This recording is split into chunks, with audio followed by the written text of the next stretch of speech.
আলাইকুম প্রিয় দর্শক, চ্যানেল আই সংবাদে আপনাদের সঙ্গে আছি আমি সামির হোসেন। বিস্তারিত সংবাদের শুরুতেই জানিয়ে দিচ্ছি fresh full cream milk powder সংবাদ শিরোনামগুলো। প্রায় ৩,০০০ নতুন শনাক্তে দেশে আক্রান্তের সংখ্যা এখন ৫২,৫০০। করোনা ভাইরাসে ২৪ ঘন্টায় ৩৭ জনের মৃত্যু। করোনায় অর্থনীতি কিছুটা স্থবির হলেও দুঃসময় থাকবে না আশা প্রধানমন্ত্রীর। আন্তর্জাতিকভাবে স্বীকৃত স্বাস্থ্যবিধি মেনে চলার আহ্বান। সম্মুখ সারির যোদ্ধা ও শহীদদের সম্মান জানিয়ে ১ মিনিটের অবিরাম করতালি, চতুর্থবারের মতো কর্মসূচি পালন।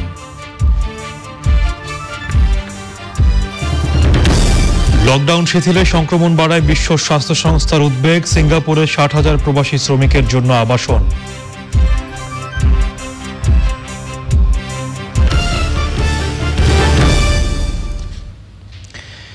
এবং ইনসেপ্টে hats off to the front লাইনার্সে রয়েছে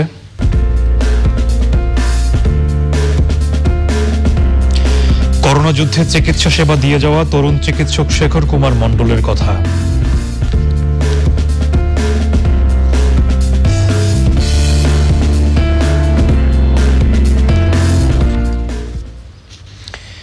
এছাড়াও সোশ্যাল ইসলামী ব্যাংক লিমিটেড বিশেষ সংবাদে থাকছে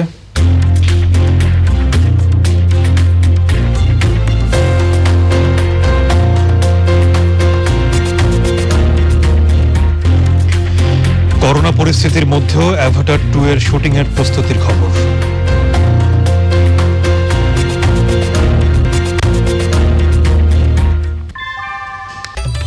ঘরের চালের স্থায়ী সমাধান আনোয়ার সিমেন্ট শীট, সব সিজনেই ফিট। সংবাদ শিরোনামগুলো জানাচ্ছিলাম, এবার বিস্তারিত।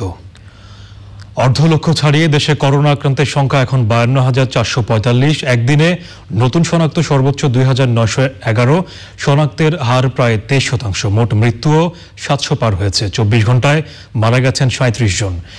মাস্ক পরা অত্যাবশ্যক উল্লেখ করে স্বাস্থ্য বুলেটিনে জানানো হয়, সাধারণ কাপড়ের মাস্ক করোনা ভাইরাস প্রতিরোধে একটি সহজ বৈজ্ঞানিক সমাধান। চকর মালিথার রিপোর্ট। ৫২,০০০ ছাড়িয়ে যাওয়ার পর আক্রান্তের সংখ্যা বিবেচনায় ওয়ার্ল্ডোমিটার্স এবং বিশ্ব স্বাস্থ্য সংস্থার তালিকায় বাংলাদেশের অবস্থান এখন ২১ নম্বরে, এশিয়ায় ৮ম। দেশে করোনা সংক্রমণ যখন সব দিক দিয়ে ঊর্ধ্বমুখী, তখন মঙ্গলবারের বুলেটিনে মানুষকে সচেতন হওয়ার পরামর্শ দিয়ে বলা হয়েছে, করোনা প্রতিরোধে মাস্ক পরার বিকল্প নেই। বারবার বলছি যে মাস্ক পরা অত্যাবশ্যক। এই সাধারণ কাপড়ের মাস্ক করোনা ভাইরাস প্রতিরোধে একটি সহজ বৈজ্ঞানিক সমাধান। সিডিসি ইউএস এর প্রস্তাবনা অনুযায়ী সার্জিক্যাল মাস্ক এবং N95 রেসপিরেটরগুলো শুধুমাত্র স্বাস্থ্যকর্মী যারা রোগীর সংস্পর্শে আসেন তাদের জন্য সংরক্ষিত রাখতে হবে। সাধারণ সব মানুষের জন্য সবসময় ঘরে তৈরি কাপড়ের মাস্ক পরতে হবে।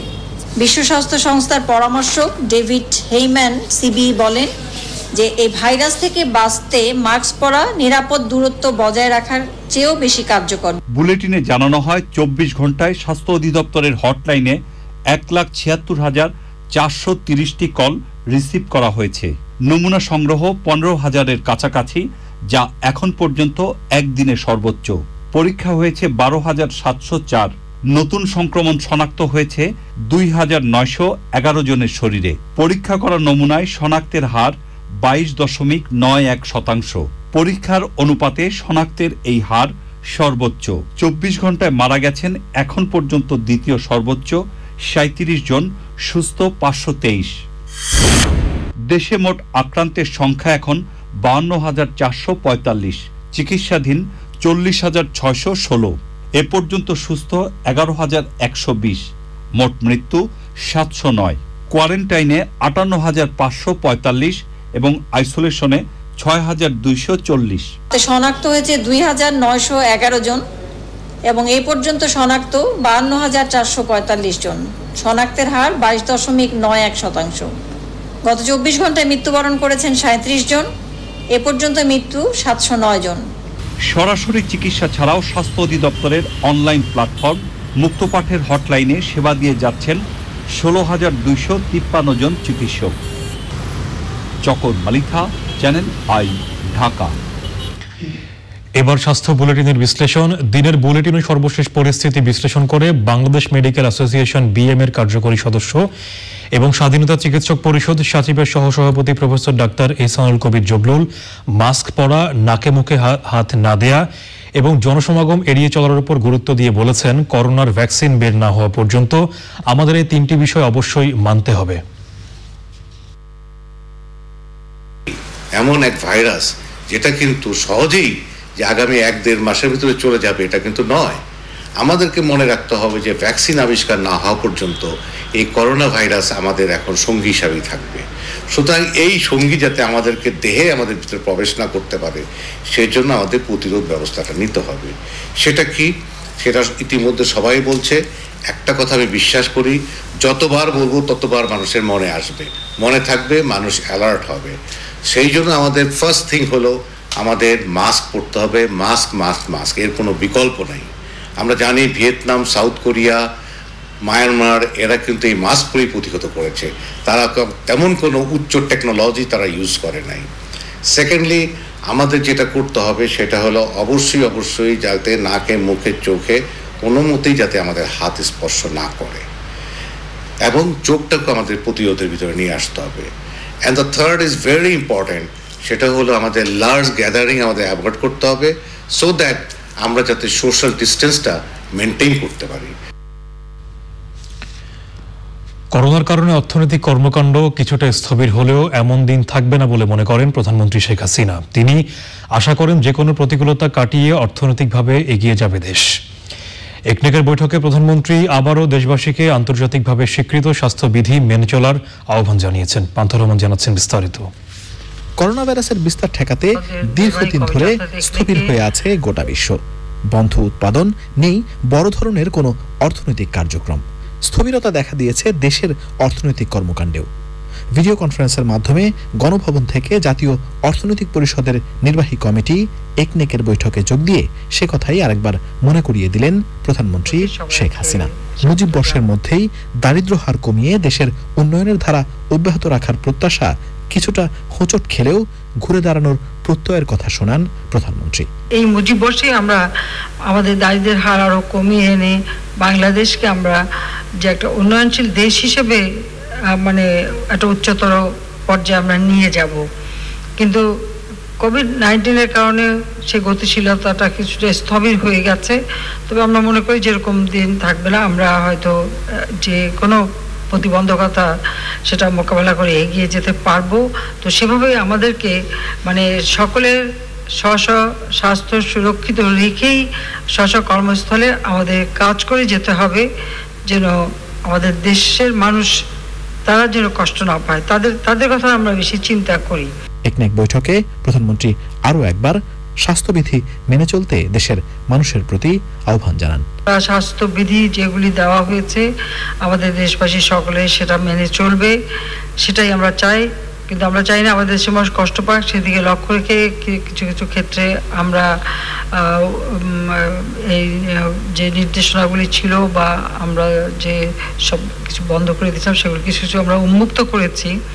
কিন্তু এই উন্মুক্ত করেছি এই জন্যই যে আমাদের দেশের মানুষ, খেটে খাওয়া মানুষ, দিন আনি দিন খাই মানুষ বা সাধারণ মধ্যবিত্ত নিম্নবিত্ত প্রত্যেকেই তাদের জীবন যাত্রা যেন অব্যাহত রাখতে পারে, সচল রাখতে পারে, সেদিকে লক্ষ্য রেখে আমরা এই পদক্ষেপটা নিয়েছি। কিন্তু সেই ক্ষেত্রে আমি বলবো এরপরেও সকলে চলাফেরা বা সব কিছুতেই যেন স্বাস্থ্যবিধিটা মেনে চলবেন, যেটা আন্তর্জাতিকভাবে স্বীকৃত সেটা মেনেই আমাদের চলতে হবে, যাতে আমাদের দেশের মানুষ তার জন্য সুরক্ষিত থাকে। মনে রাখতে হবে যে আমার নিজের সুরক্ষণ, আমরা অপরকে সুরক্ষিত করা, নিজের পরিবার এবং নিজের মানে যারা সহকর্মী সকলেরই সুরক্ষার আমরা সবাই আন্তরিকভাবে চেষ্টা করব, এটাই হবে আমাদের সিদ্ধান্ত। খেটে খাওয়া মানুষের কথা মাথায় রেখে জীবনযাত্রা চলমান রাখতে কিছুটা ছাড় দেয়া হয়েছে উল্লেখ করে প্রধানমন্ত্রী এই কঠিন অবস্থার মধ্যেও উন্নয়ন প্রকল্পগুলো নিয়ে কাজ করায় সংশ্লিষ্টদের ধন্যবাদ জানান। পান্থর রহমান, চ্যানেল আই, ঢাকা। যাত্রী সংকটের কারণে মঙ্গলবার বিমানের 14টি ফ্লাইট বাতিল হয়েছে। ঢাকা, চট্টগ্রাম, সিলেট এবং সৈয়দপুরে যাওয়া এবং আসার এই 14টি ফ্লাইটে যাত্রী সংখ্যা একেবারেই কম থাকায় ফ্লাইট বাতিল করা হয়েছে বলে জানিয়েছেন বিমানের ব্যবস্থাপনা পরিচালক মুকাব্বির হোসেন। ইউএস বাংলা এয়ারলাইন্সও তাদের ঢাকা, চট্টগ্রাম এবং সিলেট রুটে 4টি ফ্লাইট বাতিল করেছে। তবে নভোয়াত তাদের 14টি ফ্লাইটই এখন পর্যন্ত কনফার্ম রেখেছে। স্বাস্থ্যবিধি মেনে সোমবার থেকে দেশের 4টি এয়ারপোর্টে অভ্যন্তরীণ ফ্লাইট চালু করার সিদ্ধান্ত নেয় সিভিল এভিয়েশন অথরিটি। তবে প্রথম দিন যাত্রী সংখ্যা কম হওয়ায় সোমবারেই বিভিন্ন এয়ারলাইন্সের 14টি ফ্লাইট বাতিল করা হয়েছিল। দ্বিতীয় দিনেও অভ্যন্তরীণ রুটে যাত্রীদের সংকট লক্ষ্য করা গেছে, যে কারণে ফ্লাইট বাতিলের সিদ্ধান্ত নিয়েছে এয়ারলাইন্সগুলো।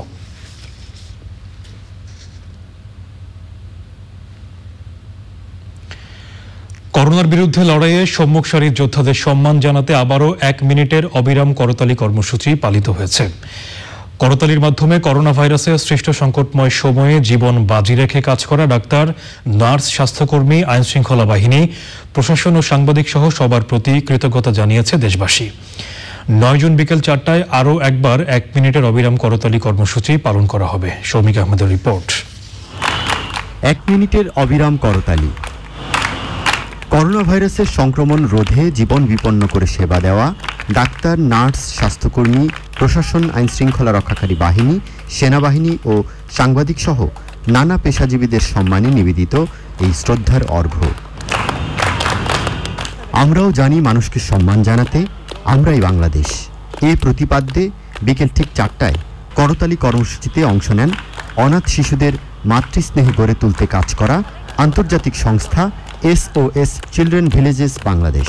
আমাদের শিশুপল্লী বাংলাদেশেরও 31 জন ছেলেমেয়ে যারা সমাজে বিভিন্নভাবে প্রতিষ্ঠিত এবং তারা এই ফ্রন্টলাইন যোদ্ধা হিসেবে কাজ করছে। তাদের মধ্যে 2 জন নার্স অলরেডি করোনা এফেক্টেড এবং তারা চিকিৎসাধীন আছে, এবং অন্যান্য যারা আছে ডাক্তার, নার্স, ফায়ার সার্ভিস এবং ডিফেন্স, তারা সবাই এই করোনা যুদ্ধে যোদ্ধা হিসেবে কাজ করছে এবং তাদের প্রতিও আমরা শ্রদ্ধা জানাচ্ছি এবং তাদেরকে উৎসাহ দেওয়ার জন্য, যাতে করে এই যুদ্ধে আমরা জয়ী অর্জন করতে পারি।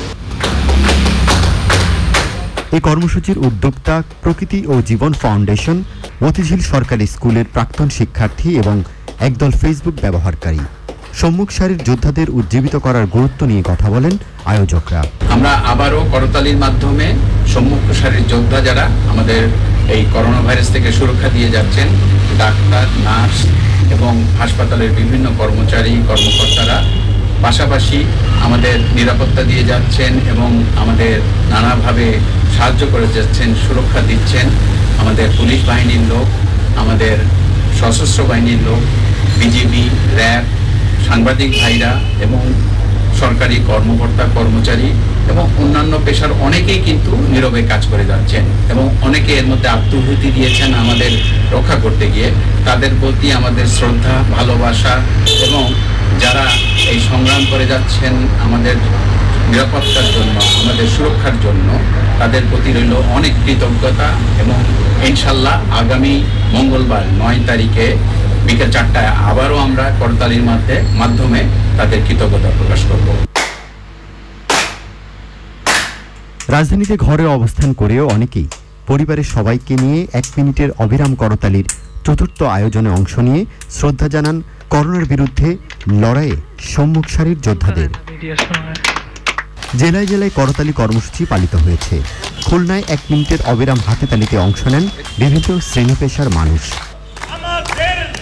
রাজশাহী মহানগরীতে বেলা 4টায় সাহেববাজার 0 পয়েন্টে কর্মসূচিতে অংশ নেন রাজশাহী প্রেস ক্লাবের সভাপতি, মুক্তিযোদ্ধা কমান্ডার, চিকিৎসক সহ বিভিন্ন পেশাজীবী সংগঠনের প্রতিনিধি। Shoumik Ahmed, channel I. বিশ্বে করোনা ভাইরাসে মৃতের সংখ্যা 3,77,000 ছাড়িয়েছে। বিভিন্ন দেশ লকডাউন শিথিল করায় সংক্রমণ বেড়ে গেছে উল্লেখ করে উদ্বেগ প্রকাশ করেছে বিশ্ব স্বাস্থ্য সংস্থা। লকডাউন শিথিল হওয়া ভারতে এখন পর্যন্ত প্রায় 2 লাখ মানুষ সংক্রমিত হয়েছেন। আর নতুন করে 60,000 প্রবাসী শ্রমিকের জন্য আবাসন ব্যবস্থার ঘোষণা দিয়েছে সিঙ্গাপুর। তামান্না তানজিনা রিপোর্ট। 2 সপ্তাহ আগে বিশ্বে করোনা ভাইরাসে মৃতের সংখ্যা 3 লাখ ছাড়ায়। কদিনের ব্যবধানে তালিকায় যোগ হয়েছে আরও 77,000 নাম। আক্রান্তের সংখ্যা 64 লাখের কাছাকাছি। করোনা থেকে বাঁচতে এক বিকল্প ছিল লকডাউন, কিন্তু 3 মাসের মতো অবরুদ্ধ অবস্থার পর তা শিথিল করেছে অনেক দেশ। খুলে দেওয়া হয়েছে কলকারখানা, ব্যবসা বাণিজ্য, অফিস, আদালত। এসব কারণে কম আক্রান্ত এলাকাগুলোতেও দ্রুত ভাইরাস ছড়িয়ে পড়ছে বলে জানিয়েছে বিশ্ব স্বাস্থ্য সংস্থা। লকডাউন শিথিল করা দেশগুলোর অন্যতম 130 কোটি মানুষের দেশ ভারত। তবে রাজধানী নয়াদিল্লি সহ অনেক শহরে প্রবেশ ও শহর থেকে বের হওয়ার উপর নিষেধাজ্ঞা আছে। লকডাউন শিথিল করা দেশের তালিকায় আরও আছে Brazil, Mexico, Colombia, Panama, Thailand এবং সিঙ্গাপুর। দক্ষিণ পূর্ব এশিয়ায় তুলনামূলক সিঙ্গাপুরেই করোনা ভাইরাসে আক্রান্তের সংখ্যা বেশি। তাদের মধ্যে বাংলাদেশ এবং ভারতের শ্রমিক সংখ্যাও কম নয়। বেশিরভাগই নির্মাণ কাজের সঙ্গে জড়িত। অবরুদ্ধ অবস্থার কারণে কেউ কেউ চাকরি হারিয়ে কষ্টের জীবনযাপন করছেন। তবে তাদের জন্য বিকল্প ব্যবস্থাও করেছে সিঙ্গাপুর সরকার। ব্যক্তিগতভাবেও পাশে এসে দাঁড়িয়েছেন অনেকে। সিঙ্গাপুর সরকার ঘোষণা দিয়েছে চলতি বছরের শেষ নাগাদ আরও 60,000 প্রবাসী শ্রমিকের জন্য থাকার ব্যবস্থা করবে তারা। নতুন আবাসনে অবশ্য সুযোগ সুবিধা থাকবে কম। দেশে দেশে যখন এরকম নানা চেষ্টা চলছে, তখন করোনা ভাইরাস প্রথম শনাক্ত হওয়া দেশ চীনকে কেন্দ্র করে বিতর্কও চলছে আন্তর্জাতিক পর্যায়ে। চীন বলেছে করোনা ভাইরাসের উৎপত্তি নিয়ে যে কোনো দেশ মতামত জানাতে পারে, তবে তদন্ত প্রমাণ না হওয়া পর্যন্ত কাউকে সরাসরি দোষারোপ করা যাবে না। তামান্না তানজিনা, চ্যানেল আই। এবার ইনসেপ্টে হ্যাটস অফ টু দ্য ফ্রন্টলাইনার্স।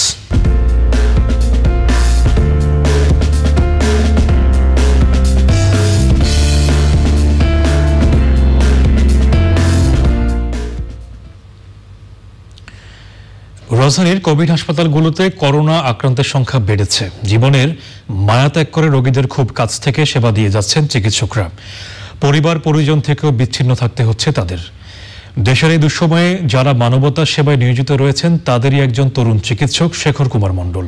তার করোনা যুদ্ধের কথা জানাচ্ছেন মোরসালিন বাবলা। শেখর কুমার মণ্ডলের জন্ম সাতক্ষীরা জেলার শ্যামনগরে 1978 সালে। রাজশাহী মেডিকেল কলেজ থেকে 2004 সালে MBBS পাশ করেন তিনি। চাকরিরত অবস্থায় 2019 সালে মেডিসিনে FCBS ডিগ্রি নেন তিনি।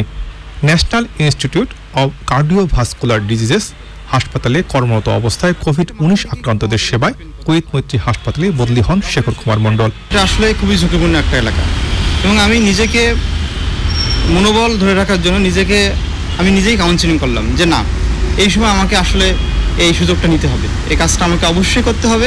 রোগী যদি কখনো শ্বাসকষ্ট হয় বা ওই ধরনের কোনো মডারেট টু সিভিয়ার কোনো সিমটম নিয়ে আসে, তখন আমি রোগীটাকে দেখে আমি যে জিনিসটা সবসময় বলি যে আপনি এখন ভয় পাবেন না, আপনি আমাদের কাছে যেহেতু চলে আসছেন, আমরা সাধ্যের সর্বোচ্চ রকম দিয়ে আমরা চেষ্টা করব যাতে করে আপনাকে আমরা ট্রিটমেন্ট করতে পারি। বাসায় স্ত্রী এবং গ্রামের বাড়িতে বৃদ্ধ বাবা মাকে ছেড়ে দীর্ঘদিন ধরে আলাদা থাকছেন ডাক্তার শেখর কুমার মণ্ডল। ঘূর্ণিঝড় আমপানের কারণে তাদের গ্রামের বাড়িঘরও এখন পানির নিচে। এই অবস্থায় পিছুটান থাকলেও করোনা ভাইরাসে গুরুতর অসুস্থদের নিয়ে বেশি ভাবতে হচ্ছে তাকে। আমার বাড়ি আসলে তো সাতক্ষীরা শ্যামনগর। এখন আমপানে সবচেয়ে ক্ষতিগ্রস্ত এলাকা এবং আপনি শুনে অবাক হবেন যে আমার বাড়িতে কিন্তু পুরোটা পানির নিচে কিন্তু ওই জিনিসটা কিন্তু আমার মাথায় নাই। আর এখন আমি যখন কোভিড ইউনিটে ঢুকি তখন আমার বাড়িতে কি হলো এটা কিন্তু আমার মাথায় থাকে না। আমার মাথায় থাকে কীভাবে আমি এই কোভিড ইউনিটে যে রোগীগুলো ভর্তি হচ্ছে কোভিড পজিটিভ নিয়ে তাদেরকে কীভাবে সেবা দেবো। এই বাবার সাথে যখন কথা বলে তখন মনটা খারাপ লাগে অনেক। তারা অনেক চিন্তা করে, তারা সবসময় বলে বাবা সাবধানে কাজ করো, আমাদের জন্য তুমি চিন্তা করো না, যেহেতু তোমার পেশা এটা সেবা দেওয়া, তুমি সেবা দিয়েই যাও মানুষকে এবং তুমি যদি সেবা দাও তাহলে আমরা সবচেয়ে ভালো থাকবো, আমাদের মন সবচেয়ে ভালো থাকবে। করোনা যুদ্ধে সামনের সারির এই যোদ্ধাকে আমরা স্যালুট জানাই। Hats off to the frontliners. Morsalin Babla, channel I, Dhaka. এবারে গার্ডিয়ান লাইফ ইন্স্যুরেন্স করোনা সর্বশেষ।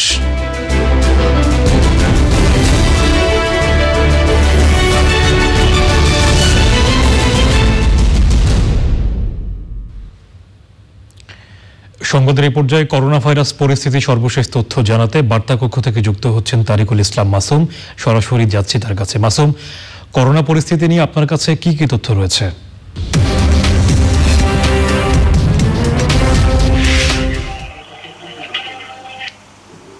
ধন্যবাদ সমীর।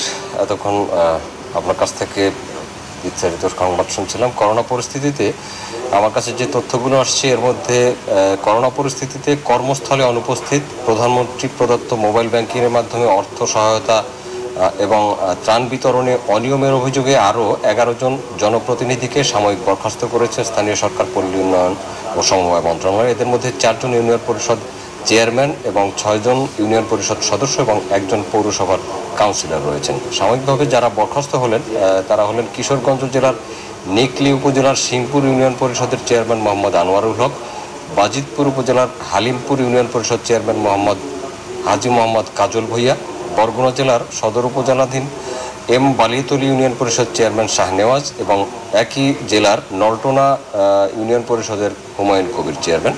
সাময়িকভাবে যেসব সদস্যদেরকে বরখাস্ত করা হয়েছে তারা হলেন ব্রাহ্মণবাড়িয়া জেলার সদর উপজেলাধীন মজলিশপুর ইউনিয়ন পরিষদের 2 নম্বর ওয়ার্ডের সদস্য হারিস মিয়া, 7 নম্বর ওয়ার্ডের সদস্য হাসান মিয়া, বরগুনা জেলার সদর উপজেলাধীন নলটোনা ইউনিয়ন পরিষদের 7 নম্বর ওয়ার্ডের সদস্য মোহাম্মদ হারুন মিয়া, 8 নম্বর ওয়ার্ডের সদস্য মোহাম্মদ হানিফ এবং 1, 2 ও 3 নম্বর ওয়ার্ডের সংরক্ষিত মহিলা সদস্য মোসাম্মদ রানী এবং 7, 8 ও 9 নম্বর ওয়ার্ডের সংরক্ষিত মহিলা আসনের সদস্য মোসাম্মদ সাবিনা ইয়াসমিন পলি। সাময়িকভাবে বরখাস্ত করা পৌরসভার কাউন্সিলর হলেন চট্টগ্রাম জেলার বোয়ালখালী পৌরসভার 8 নম্বর ওয়ার্ডের কাউন্সিলর সুলাইমান বাবুল। করোনা পরিস্থিতিতে মোকাবেলার জন্য দুর্যোগ ব্যবস্থাপনা ও ত্রাণ মন্ত্রণালয় 64 জেলায় 1,91,817 মেট্রিক টন চাল বরাদ্দ দিয়েছে। শিশু খাদ্য ও অন্যান্য সামগ্রী কেনার জন্য 110,73,72,264 টাকা বরাদ্দ দিয়েছে।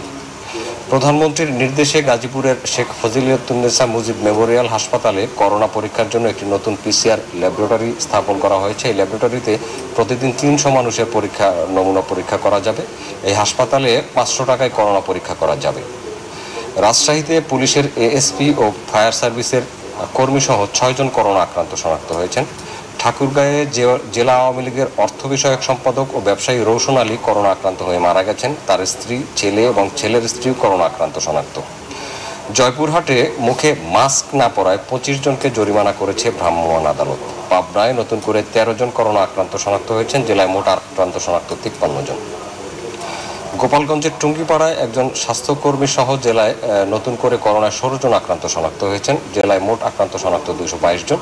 করোনা উপসর্গ নিয়ে মকসুদপুরে 1 জন, কাশিয়ানীতে 1 জন, টুঙ্গিপাড়ায় 2 জন এবং জেলা সদরে 1 জন, মোট 5 জন মারা গেছেন। এদের মধ্যে 1 জন শিক্ষিকাও রয়েছেন। রংপুরে 188 জনের নমুনা পরীক্ষায় নতুন করে 16 জন করোনা আক্রান্ত শনাক্ত হয়েছেন। এদের মধ্যে রংপুরের 9 জন। জেলা সিভিল সার্জনের তথ্য অনুযায়ী রংপুর জেলায় করোনা আক্রান্ত শনাক্ত 414 জন। এছাড়া গাইবান্ধায় নতুন করে 2 জন, কুড়িগ্রামে 1 জন, লালমনিরহাটে 3 জন ও নীলফামারীতে 1 জন করোনা আক্রান্ত শনাক্ত হয়েছেন। পটুয়াখালীতে 2 জন করোনা আক্রান্ত শনাক্ত হয়েছেন। জেলায় মোট আক্রান্ত শনাক্ত 65 জন। জেলার কলাপাড়া উপজেলায় একজন বৃদ্ধ নারী, যিনি করোনা উপসর্গ নিয়ে বরিশালের হাসপাতালে ভর্তি হতে যাচ্ছিলেন, পথিমধ্যে তার মৃত্যু হলে তার নমুনা সংগ্রহ করা হয়েছে এবং কোভিড প্রোটোকলে তার গ্রামের বাড়িতে দাফন করা হয়েছে। গলাচিপাড়া উপজেলার কলাগাছিয়া ইউনিয়নে করোনা আক্রান্ত এক নারীর মৃত্যু হওয়ায় 100টি বাড়ি লকডাউন করা হয়েছে। সিভিল সার্জন অফিসে কয়েকজন স্টাফ করোনা আক্রান্ত হওয়ায় নমুনা সংগ্রহের জন্য অতিরিক্ত একটা কেন্দ্র ছিল, সেটি বন্ধ করে 250 শয্যার হাসপাতালে স্থানান্তর করা হয়েছে। সরকারি নির্দেশনা ও স্বাস্থ্যবিধি অনুযায়ী যাত্রীদের সামাজিক দূরত্ব বজায় রাখতে স্থান সংকুলন না হয় নির্ধারিত সময়ের 4 ঘন্টা আগেই ঢাকার উদ্দেশ্যে ছেড়েছে পটুয়াখালী থেকে 2টি লঞ্চ এবং 500-র মতো যাত্রী লঞ্চে না উঠতে পেরে বাড়ি ফিরে গেছেন। পিরোজপুরে আরও 9 জন করোনা আক্রান্ত রোগী শনাক্ত হয়েছেন। নতুন আক্রান্তের মধ্যে পিরোজপুর জেলা সদরের পূবালী ব্যাংক শাখার 3 জন স্টাফ রয়েছেন। এছাড়া একই ব্যাংকের ম্যানেজারও আক্রান্ত হয়েছিলেন, তার মেয়ে এবং স্ত্রীও আক্রান্ত শনাক্ত হয়েছেন। জেলার মঠবাড়িয়া উপজেলায় নতুন করে 3 জন করোনা আক্রান্ত শনাক্ত হয়েছেন। এর মধ্যে 1 জন গর্ভবতী নারী আছেন। এছাড়া বরিশালের থাকা আরও 2 জন আক্রান্ত শনাক্ত হয়েছেন।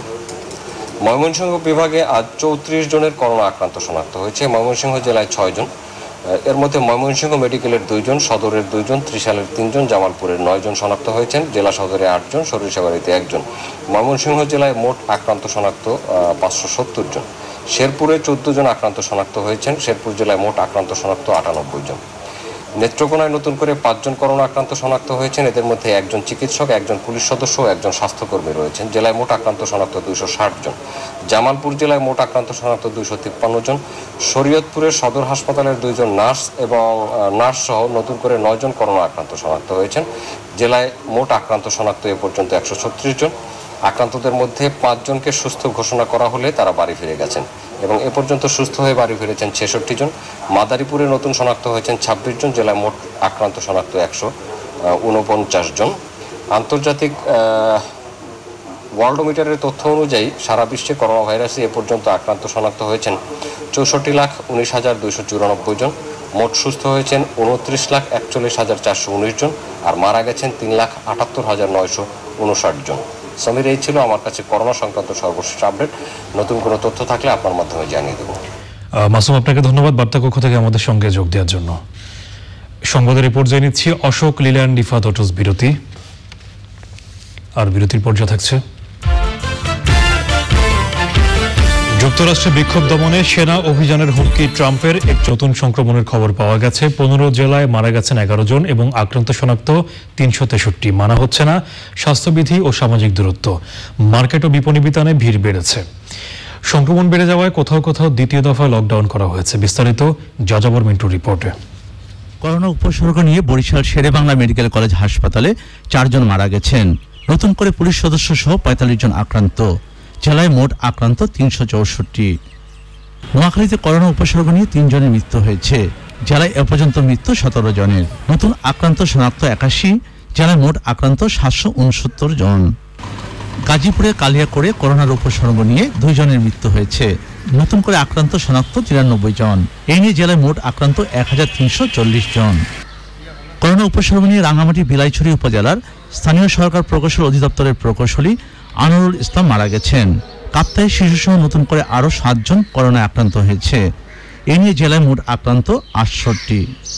নওগাঁয় করোনা উপসর্গ নিয়ে এক কাপড় ব্যবসায়ী মারা গেছেন। দিনাজপুরে নতুন করে আরও 4 জন করোনা আক্রান্ত শনাক্ত হয়েছে। এ নিয়ে জেলায় মোট আক্রান্ত 231 জন। রংপুর মেট্রোপলিটন পুলিশের 4 সদস্য, মেডিকেল কলেজ হাসপাতালের 1 নার্স ও 1 টেকনোলজিস্ট সহ রংপুরে নতুন করে আক্রান্ত শনাক্ত 16 জন। জেলায় মোট আক্রান্ত 405 জন।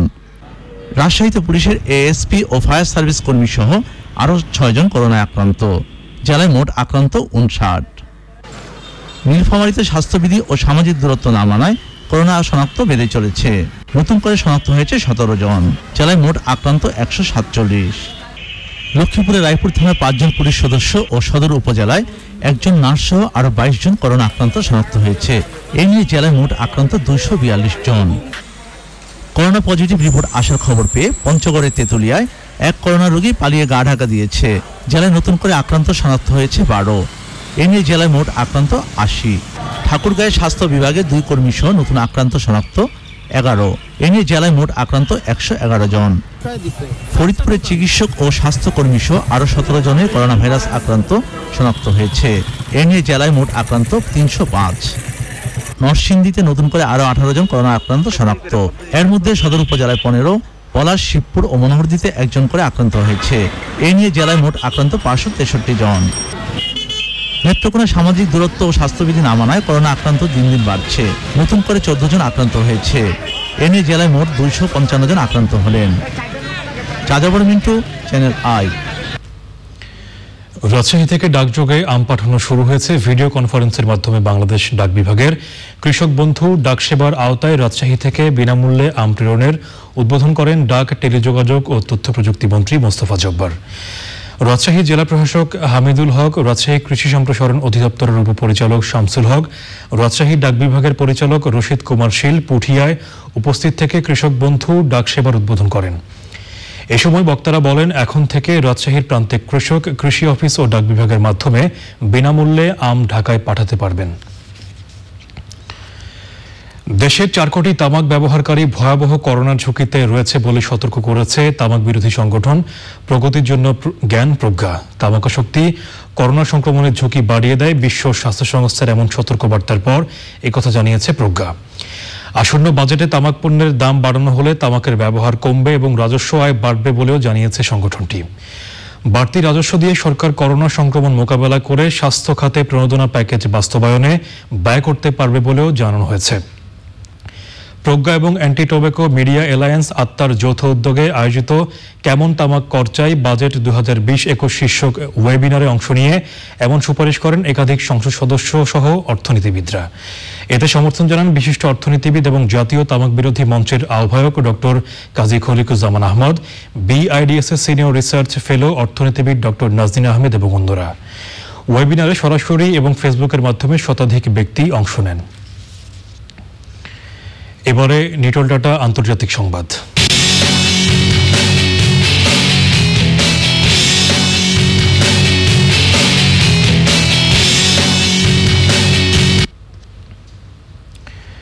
পুলিশ হেফাজতে জর্জ ফ্লয়েডের হত্যার প্রতিবাদে ক্রমবর্ধমান বিক্ষোভ রোধে সেনা মোতায়েনের হুমকি দিয়েছেন মার্কিন প্রেসিডেন্ট ডোনাল্ড ট্রাম্প।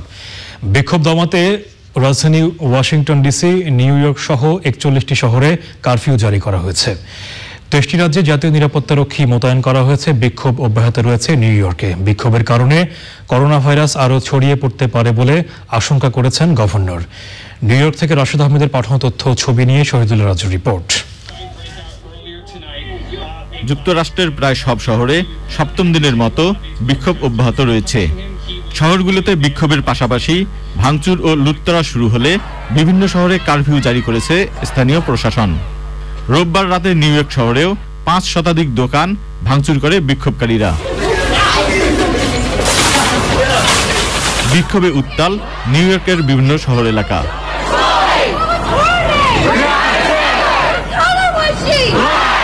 এসব বিক্ষোভে যোগ দিয়েছেন অনেক প্রবাসী বাংলাদেশীও।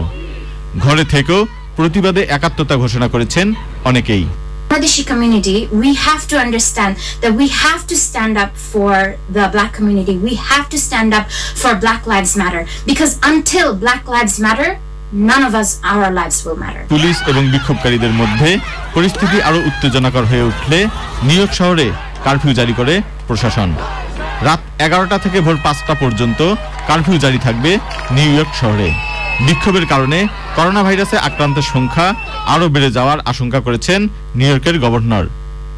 That could in fact exacerbate the COVID-19 spread.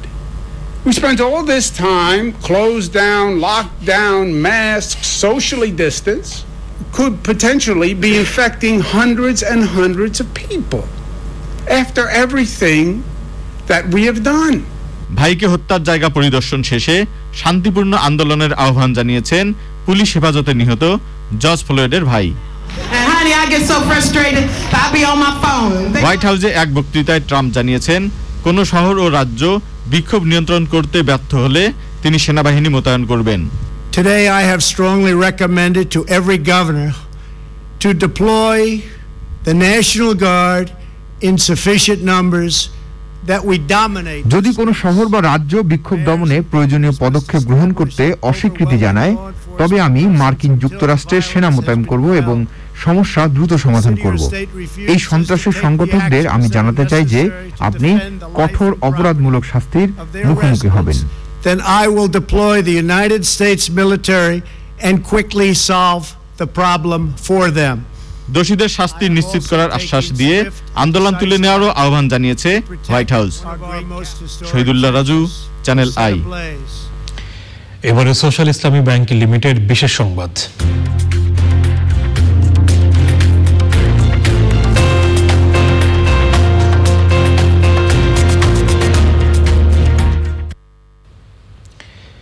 বিশ্বজুড়ে করোনা পরিস্থিতির মধ্যেই শুরু হচ্ছে অ্যাভাটার 2 এর শুটিং। 2009 জনপ্রিয় চলচ্চিত্র অ্যাভাটারের সিকুয়েল তৈরি করছেন হলিউডের বিখ্যাত পরিচালক জেমস ক্যামেরন। পূর্ব নির্ধারিত পরিকল্পনা অনুযায়ী এই পর্বের শুটিং হবে নিউজিল্যান্ডে। মার্চে শুটিং শুরু হওয়ার কথা থাকলেও করোনা ভাইরাস সংক্রমণের ঝুঁকিতে নিউজিল্যান্ড লকডাউনে চলে গেলে শুটিং পিছিয়ে দেওয়া হয়। লকডাউন এখন শিথিল হওয়ায় শুটিং শুরু করতে যাচ্ছে অ্যাভাটার ইউনিট। লস অ্যাঞ্জেলস থেকে চার্টার্ড ফ্লাইটে সরাসরি নিউজিল্যান্ডের ওয়েলিংটনে গেছেন অ্যাভাটার টিমের 54 জন সদস্য। তবে নিয়ম মেনে 14 দিনের আইসোলেশনে আছেন তারা। আইসোলেশন শেষে শুটিং শুরু হবে। 2021 সালের ডিসেম্বরে অ্যাভাটার 2 মুক্তি পাওয়ার কথা রয়েছে। এবারে গার্ডিয়ান লাইফ ইন্স্যুরেন্স অর্থনীতি সংবাদ।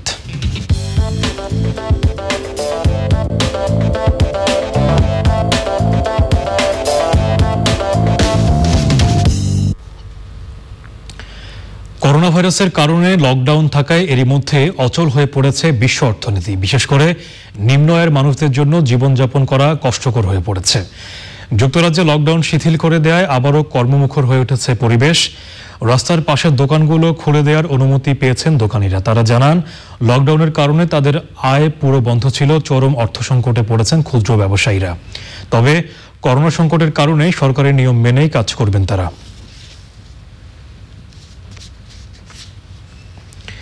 এবারে পূবালী ব্যাংক লিমিটেড কৃষি সংবাদ।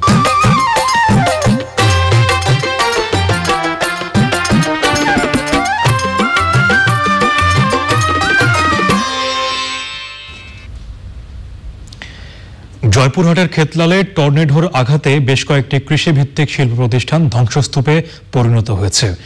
5টি মুরগির শেড ভেঙে মারা গেছে প্রায় 43,000 ডিম দেওয়া মুরগি। সব হারিয়ে অনেকটা নিঃস্ব হয়ে পড়েছেন উদ্যোক্তারা। কর্মহীন হয়ে পড়েছেন কয়েকশো কৃষক। শফিউল বাড়ি রাসেলের পাঠানো তথ্য ভিডিওতে সুদীপ্তা মাহমুদের রিপোর্ট। ঘূর্ণিঝড় আম্পানের কয়েকদিন পর প্রবল বেগে টর্নেডো আঘাত হানে জয়পুরহাটের খেতলাল উপজেলায়। এই সময় কয়েকটি রাইস মিল সহ বেশ কয়েকটি বড় পোল্ট্রি শিল্প প্রতিষ্ঠানে ব্যাপক ক্ষতি হয়। 5টি মুরগির শেড ভেঙে পড়ে মারা যায় প্রায় 43,000 লেয়ার মুরগি। সব বিল্ডিং ভেঙে পড়েছে এবং মুরগি অনেক ক্ষতি হয়েছে। এমনকি আমাদের আশপাশে যত বাড়ি ঘর রয়েছে সব বাড়ি ঘর ক্ষতির কবলে পড়ে গেছে। করোনা সংক্রমণের ভেতর ঝড়ের তাণ্ডবে কর্মহীন হয়ে পড়েছে বহু শ্রমিক। আমার করোনার আমরা তো কোথাও যাওয়া পারতেছি না, আর এখানে আমাদের হঠাৎ ঘূর্ণিঝড়ে এই মিলটা ক্ষতি হওয়াতে আমরা 60-65টা পরিবার মনে করেন যে নিঃস্ব হয়ে গেলাম। এসব প্রতিষ্ঠানের মালিকরা পুঁজি হারিয়ে অনেকটাই নিঃস্ব। হঠাৎ করে ঘূর্ণিঝড়ে আমাদের লন্ডভন্ড হয়ে যায়। লন্ডভন্ড হওয়াতে আমাদের ব্যাপক ক্ষয়ক্ষতি হয়ে যায়। প্রায় আমাদের 6 কোটি টাকার মতো ক্ষয়ক্ষতি হয়ে যায়।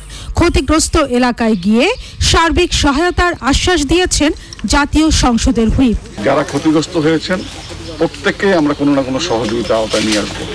সেটি মাননীয় প্রধানমন্ত্রীর সহযোগিতা, ত্রাণ মন্ত্রণালয়ের সহযোগিতা, উপজেলা পরিষদের সহযোগিতা, জেলা পরিষদের সহযোগিতা, আমার ব্যক্তিগত সহযোগিতা, সব মিলে একটা প্যাকেজ করে তাদেরকে সহায়তার হাত বাড়িয়ে দেব। Sudipta Mahmud, channel I. এখন দেখবেন প্রকৃতি সংবাদ।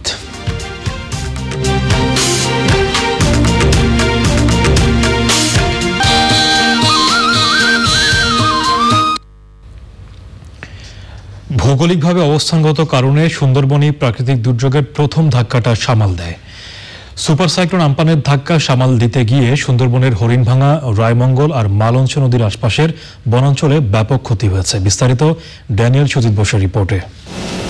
আয়লা, সিডর, বুলবুল, ফণীর মতো এবারের সুপার সাইক্লোন আম্পানেও সুন্দরবন ঢাল হয়ে দাঁড়ায়। এ কারণে উপকূলে আসার আগেই ঝড়ের গতি কমে যায়। প্রথম ধাক্কায় কয়রা উপজেলার গোলখালী, আংটিয়ারা গ্রাম থেকে শুরু করে হলদিবনিয়া চরের একাংশের গাছপালা সহ ধসে পড়েছে। বন বিভাগের তথ্য মতে ঘূর্ণিঝড় আম্পানে গেওয়া, গরান আর সুন্দরী সহ অন্তত 12,000 গাছ উপড়ে পড়েছে, যা প্রায় 5 কোটি টাকার ক্ষতি। গাছের মাথা ভেঙে গেছে, ডালপালা ভেঙে গেছে, গোলপাতা প্রায় নষ্টের পথে সব এই ঝড়ে। গোড়ার থেকে মাটি সরিয়ে যাচ্ছে, সরিয়ে দিয়ে জঙ্গলের থেকে ভেসে পানিতে চলে যাচ্ছে। বন বিভাগ বলছে মানুষের অস্তিত্বের স্বার্থেই সুন্দরবনের ইকোসিস্টেম রক্ষা করা দরকার। এটাকে আমরা কেউ ধ্বংস করবো না, শুধু সেটা মাথায় রাখলেই হবে। সুন্দরবন ন্যাচারালি নিজে আবার রিগ্রোথ করতে পারে, নিজে ফিরে আসতে পারে নিজের রূপে। হ্যাঁ, মানুষের দ্বারা যদি কোনোভাবে ধ্বংস না হয়, কারোর দ্বারা ধ্বংস না হয়। সরকারের 100 বছরের উন্নয়ন পরিকল্পনার একটি বড় অংশ জুড়ে রয়েছে সুন্দরবন সুরক্ষা, বলছেন জেলা প্রশাসক।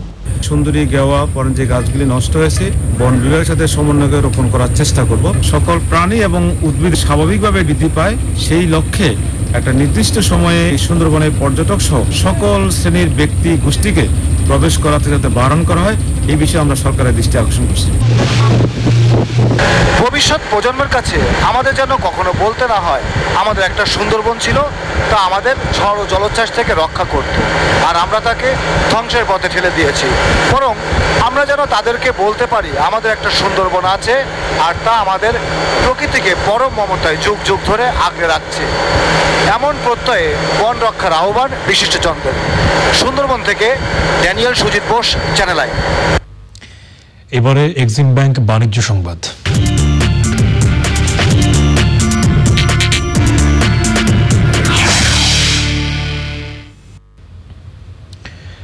সপ্তাহের তৃতীয় দিনেও দরপতন হয়েছে ঢাকার পুঁজিবাজারে, কমেছে বেশ কিছু কোম্পানির শেয়ারের দাম ও লেনদেন। দিনের শুরুতে ঊর্ধ্বমুখী প্রবণতায় লেনদেন শুরু হলেও কিছুক্ষণ পরেই কমতে থাকে সূচক। দিন শেষে ডিএসইএক্স সূচক আগের দিনের চেয়ে প্রায় 30% কমে ৩,৯৬৯ পয়েন্টে দাঁড়ায়। এদিন হাতবদল হয় 294টি কোম্পানির 155 কোটি 24 লাখ টাকার শেয়ার ও মিউচুয়াল ফান্ড। এর মধ্যে দাম বাড়ে 12টির, কমে 53টির এবং অপরিবর্তিত থাকে 229টি কোম্পানির শেয়ারের দাম। সংবাদের পর্যায়ে আবারও নিচ্ছি অশোক লিরান নিফাত অটোস বিরতি। আর বিরতির পর্যায়ে থাকছে লিবিয়ায় মানব পাচারের অভিযোগে গোপালগঞ্জের মকসুদপুরে 3 জনকে আসামি করে মামলা, জড়িতদের ধরতে অভিযান।